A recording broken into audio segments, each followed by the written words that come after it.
Roland, po. Pumili ka nga doon ng suka sa tindahan. Sige po, sige po.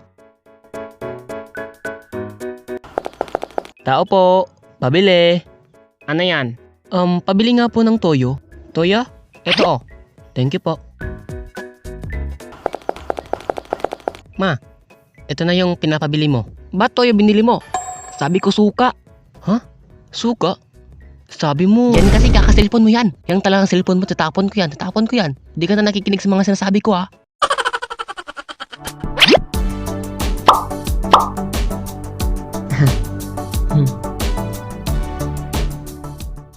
Oh, nakaupo ka lang dyan. Nanonood ng video ko. Oo, ikaw. Bumili ka nga doon ng ano. De joke lang. Anyways, sa animation na ito, ay ikukwento ko ang experiences ko kapag bumibili sa tindahan. Alam ko ang iba sa inyo makakarelate nito. Kagaya nito. Tao po! Tao po! Pabili! Parang walang tao. Tao po! Tao po! Huwag sumigaw! Hindi ako bingi. Ano yon? Batang to? Pabili po ng candy, isa lang po.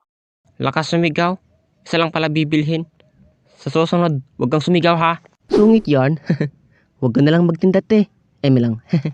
Isa rin sa experiences ko kapag bumibili ako sa tindahan ay yung pabalik-balik ka sa pagbili hanggang sa umabot na sa punto na nagalit na yung tindera.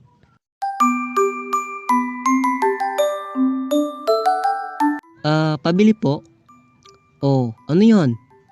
Pabili po ng chocolate. Chocolate ba? Sige. Oh, ayan. Salamat po.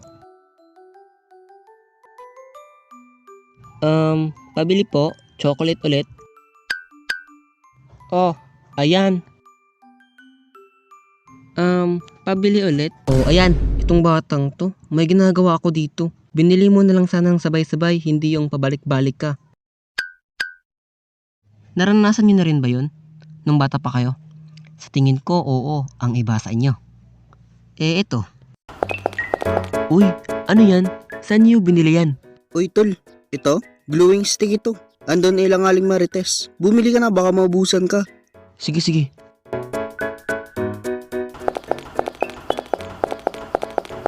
Ano bang nakain itong tatlong to? Ba't sumasayaw? Ay, ate, may glowing stick pa po ba? Pabili po.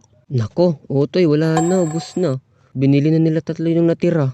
Ano ba yan? Naubusan pa. Naubusan pa talaga eh, no? So, yun no. Sorry kung bitin mga lodi. Wala na talaga akong time para pahabain itong animation na to. Kaya gagawa na lang ako ng part 2. Pero di ko muna yun gagawin. Ibang kwento or topic na muna. Nabisi na kasi ako sa mga gawain sa school. Kaya, ayun. So, yun lang no. Kita na lang tayo ulit sa susunod na video. Bye-bye!